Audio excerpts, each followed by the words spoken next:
In previous videos, I've spoken about some quirky British habits and some English words that are of Dutch origin. But what I want to talk about today is more about the interpretation of the language. Because even though some words are exactly the same, the way I perceive this as a Dutch person who tends to be quite direct versus what they actually mean in the UK is completely different. And I'll go through a couple of examples here. And the first thing here is just that British people tend to apologize quite a lot. So the word sorry you hear all the time. So when they say sorry, they're kind of meant to apologize for something. And we don't really know, because I see this as what are they apologizing for? But what they often mean is just, okay, I just have a question. So sorry, wait. And then they're going to ask that question, which is not quite how I perceive it. The other thing which I found quite funny when I came to Manchester is that they say cheers a lot as a matter of saying thanks. So we just say cheers when when you're with friends and you're having drinks, but here cheers for everything you do. That's thanks, thanks, thanks, and instead they say cheers for almost every single thing. But these are all quite minor. The key things where the difficulty lies in when you have meetings or when you have discussions is how they give your feedback to you. Well, I'm a scientist, so think of this, for instance, as you're presenting at a conference or when you're writing papers, and they say, oh, this was quite interesting, or this is quite good. And I think to myself, oh, thanks very much.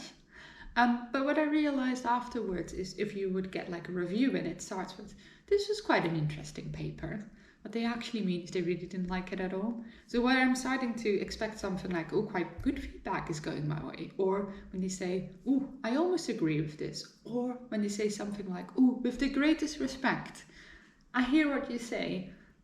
And then they hit you with all these comments. And then you realize they didn't really like it at all. Because they would never say that it's not interesting. So when they have a question after a conference, they would always say, oh, quite interesting. So that's a very different way of how we talk about it.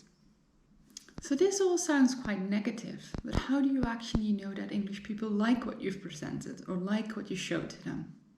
Well, if you ever watch Strictly Come Dancing, they would keep it very brief and all they just say is fabulous. That's all you need to know. Nothing that has quite in it or that's quite okay, that's quite interesting, just simply, it's great.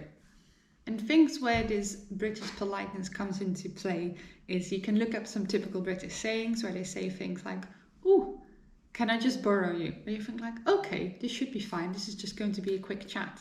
And it kind of means that you are in trouble. It gets worse when it goes to, can I just grab you for a second? Do you want to go over this with me?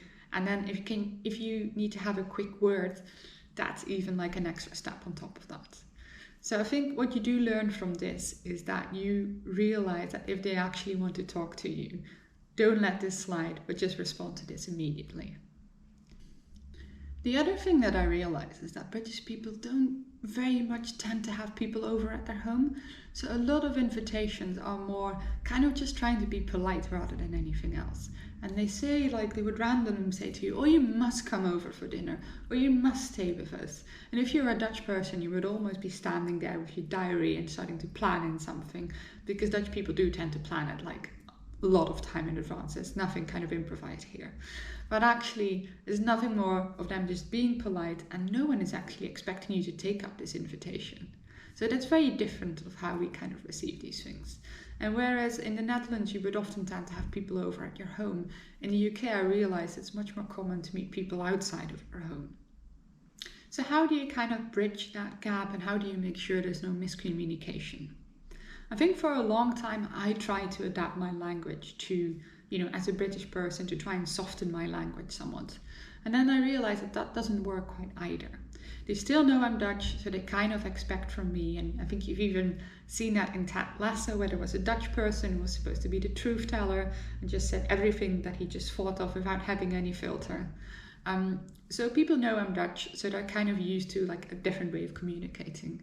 However, what does tend to work for me is that you just slot in these little extra sentences at the beginning of your email, and you just say like, oh, that's interesting, or you just kind of make it a little bit more elaborate, but still get down to the nitty-gritty after that. And that seems to be the same for English people, that they appreciate that you take a bit of effort to at least say, get the politeness out of the way and then cut to the chase. Thanks very much for watching this video. If you're more interested about also some quirky Dutch habits or things that might seem strange to you, then please have a look at the other videos.